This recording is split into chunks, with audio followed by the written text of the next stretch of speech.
आया था तो मैं फेसबुक को देख रहा था अभी ये लाइव चला रहा था मुझे वो चल रहा है पास में ही दिल्ली चांदोला गाँव जो है वो अपना मेयों का गांव है। तो मैं घाटवी का भी मैं 3 बार वहाँ होकर आया हूँ और कल कभी हमारा प्लान है वहाँ जाने का। तो मेन चीज़ क्या है कि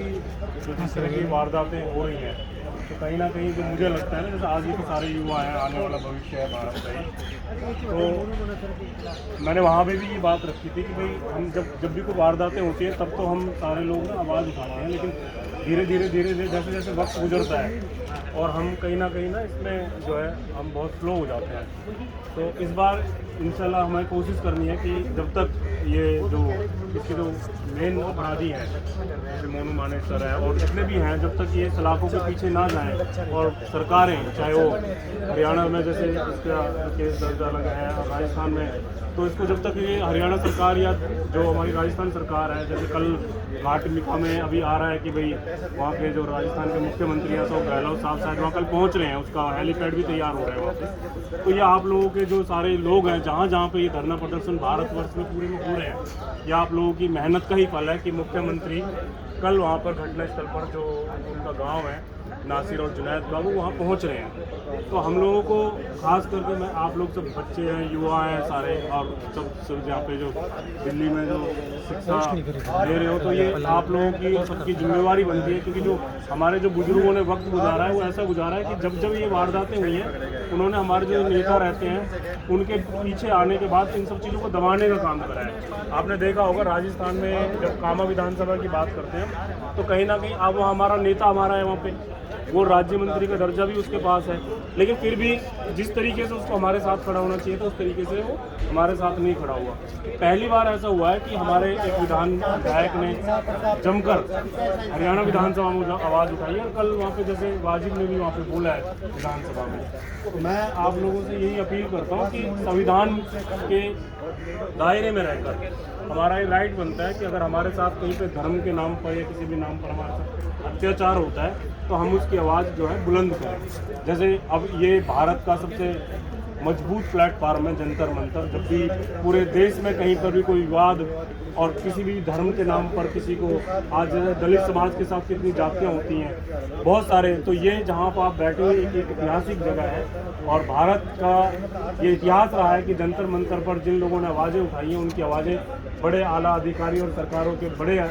जो नेता हैं उन तक वो पहुंचती है। यहाँ पे सोशल मीडिया और यहाँ पे जो आईबी और बहुत सारे यहाँ पे लोग जो है हम लोगों के बीच में ही होते हैं, वो हमारी आवाज़ों को, हमारा मैसेज जो है वो सरकार तक पहुँचाने का काम करते हैं।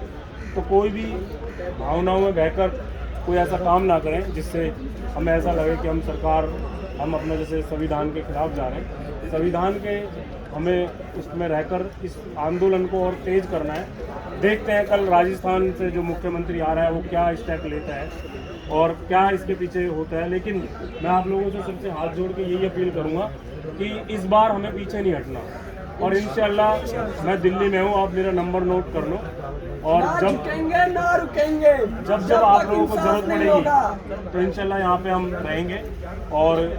समाज के बहुत सारे मसले होते हैं वहाँ, सारे सभी 36 बिरादरी के, चाहे किसी भी जिसके साथ अत्याचार अगर धर्म के नाम पे होता है तो इंशाल्लाह हम सब लोग उसके साथ खड़े होंगे। तो यही मेरी अपील है कि आप लोग बहुत ही एक अहम मुद्दे को लेके यहाँ बैठे हो, और ये बहुत ही जिसे कहते हैं ना हैवानियत की हद पार की गई है। 2 लोगों को जिंदा जलाना, किसी का कोई राइट नहीं बनता कि अगर कोई किसान किसी गाय को लेके जा रहा है तो इस बात का कोई सर्टिफिकेट नहीं है कि वो उसके ऊपर गो तस्करी का आरोप लगा दे, और आरोप लगाने का किसी के ऊपर अधिकार नहीं है। संविधान हमें जो है हर चीज़ का हक देता है। आज हम अपनी संविधान के हिसाब से अपनी आवाज़ को बुलंद कर रहे हैं, तो हमें इस बात के लिए भी सरकार के सामने रखना चाहिए कि जो लोग गाय को इस बात से जोड़ देते हैं कि अगर कोई नासिर उसको लेके जा रहा है, जबकि इनके पास ऐसा कुछ नहीं था,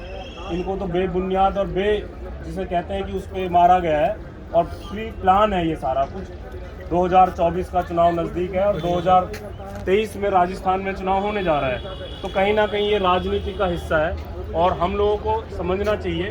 कि हम कहीं ना कहीं हम इसका शिकार ना बने, और हम लोग कानून के दायरे में रह के अपनी आवाज़ों को बुलंद करें। ये हमारा एक अहम होना चाहिए। आप तो सब यूथ हो, और आने वाला जो हमारा जो भारत है उसको कैसे खूबसूरत बनाया जाए ये आप लोगों पर, हम लोगों पर डिपेंड करेगा। हम लोगों को ऐसे चंद लोगों के चक्करों में नहीं आना जो हमें धर्म और जाति के नाम पर बांटने की कोशिश कर रहे हैं। हमें कानून का सहारा लेना है, और जो नेता इस तरह के जो पक्षधर हैं, जो ऐसे लोगों को जो कातिलों को बचाने की कोशिश कर रहे हैं, हम उन लोगों को नंगा करने का और उनका पर्दाफाश करने का काम करेंगे। और इंशाल्लाह हम जो है इंशाल्लाह हम जीतेंगे, और आगे भविष्य में ऐसी वारदातें ना हो, इस तरीके से अपने आंदोलन को और मजबूत करेंगे। तो मैं आप लोगों का सबका शुक्रिया अदा करता हूँ कि आप लोग ऐसे उसमें आप इतनी मेहनत करते हो, और ये आप लोगों की मेहनत ही है कि आज जो है राजस्थान सरकार का मुख्यमंत्री तो वो मजबूर हो गया है कि वो कल घाटवी का गांव में पहुंच रहा है। तो देखते हैं आगे क्या होता है। आप लोग जम के इस बात में लगे रहो, और मेरी जहां ज़रूरत पड़े आपको तो इंशाल्लाह मैं आप लोगों के साथ हूँ। तो यही मैं आप लोगों से उम्मीद करता हूँ कि हम लोग संविधान के दायरे में इस आंदोलन को आगे बढ़ें। We want justice. We want Justice. We want Justice.